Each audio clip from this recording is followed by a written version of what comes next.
Olá, nossa saudação. Hoje com o livro A Verdade, né? A Verdade Suplementar. E encontrei na página 137 essa ideia nossa, né, de vídeos curtos e objetivos. É uma leitura que diz assim: relação entre emoção e saúde.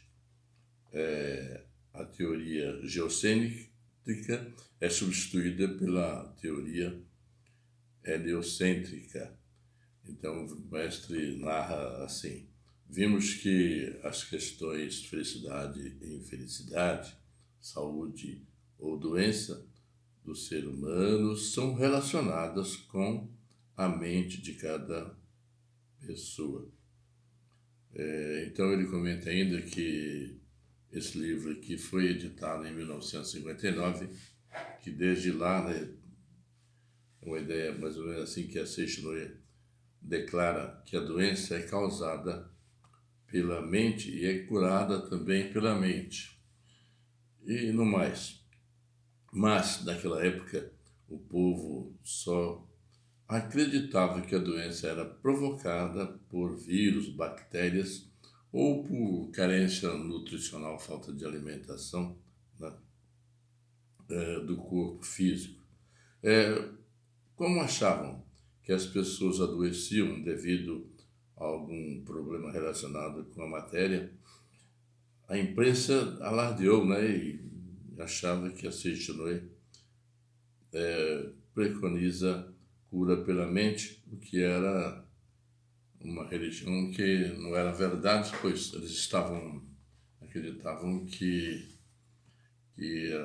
as doenças eram causadas pela matéria ou falta de alimentação, vírus e outras coisas mais.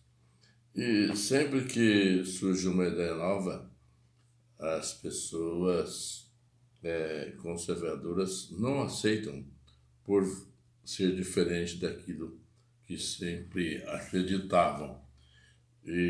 Mas, quando Galileu e Copérnico começaram a dizer que a Terra estava em movimento, e não apenas os campos celestiais causaram grande rebuliço e foram perseguidos porque contrariavam totalmente a lei geocêntrica, né? Ou seja, que os astros é que giravam e não a Terra.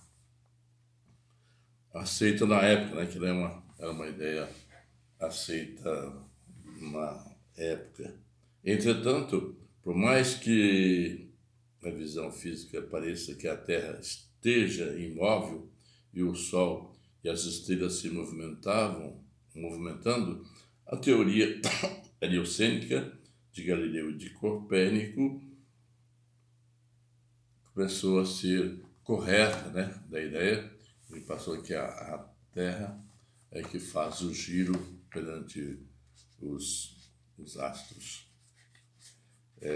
Da mesma forma, apesar de a doença ser aparentemente provocada por elementos materiais, isso não é verdade, porque a mente comanda a matéria.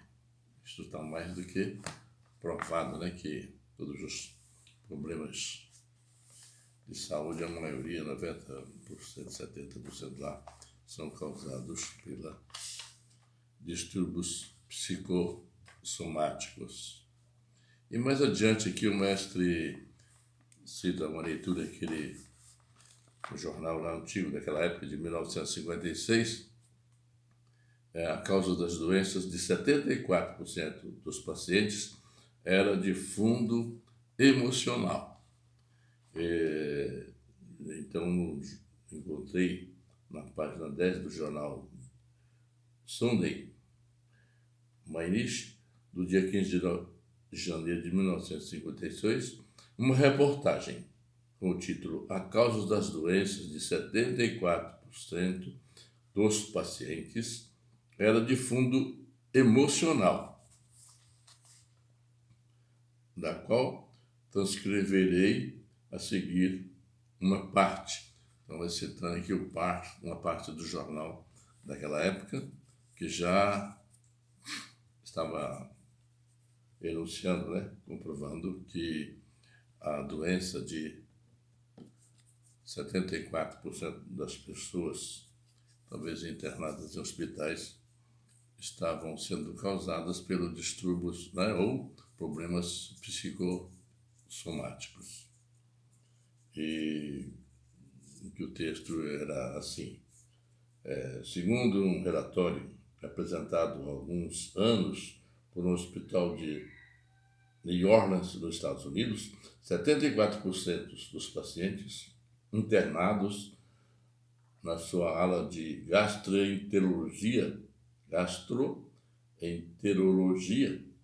estavam doentes devido à causa de fundo emocional. E no relatório de 1951 do Hospital da Faculdade de Medicina da Universidade de Yale, consta que 75% dos pacientes que foram acometidos ou examinados estavam doentes devido também a causas de fundo emocional. Além disso, o Dr. Schindler elaborou um gráfico demonstrando qual a porcentagem das causas psíquicas dos distúrbios físicos mais comuns no nosso cotidiano. Ele estava referindo naquela época de 1956, da Universidade de Yale. E diz que dores na parte anterior do pescoço, as causas, 75% são de fundo emocional, E a inflamação da garganta, 90%, dores ulcerosas, 50%, dores císticas e cistálgicas, 50%, flatulência, 99%, vertigem, 80%, prisão de ventre, 70%, e estafa, 90%. Asseverando ainda, observando esse quadro, seria estranho que pessoas na faixa etária que sofrem maior desgaste mental por precisarem de se dedicar com mais intensidade ao trabalho, não fiquem doentes. Então, as pessoas que se dedicam mais ao trabalho do seu dia a dia, a ocupação da mente, a mente vazia, talvez ele crie maiores dos problemas. E ele afirma ainda, não seria de estranhar se fosse alta a taxa de mortalidade na meia-idade. Falando desse modo, parece não haver salvação para tais pessoas, mas infelizmente, um bom preparo mental faz com que não sejam assassinados pela ação de certos hormônios, ou seja, a mente conturbada, a mente cheia de, vamos falar em gravetos, que dizia aí na antiguidade, a importância de estar positivista, a importância de estar cultivando a felicidade, o amor na mente. E passando aqui para nossos diletos internautas, a ideia de estar sempre agradecendo, e repetindo para si mesmo as palavras como: eu sou alegre, eu sou feliz, eu sou próspero, eu sou filho de Deus, Sempre vai renovando a mente e transformando para uma vida melhor, cada vez mais próxima, mais saudável, mais feliz também. Então é isso que eu tinha para hoje. Muito obrigado, muito obrigado, muito obrigado.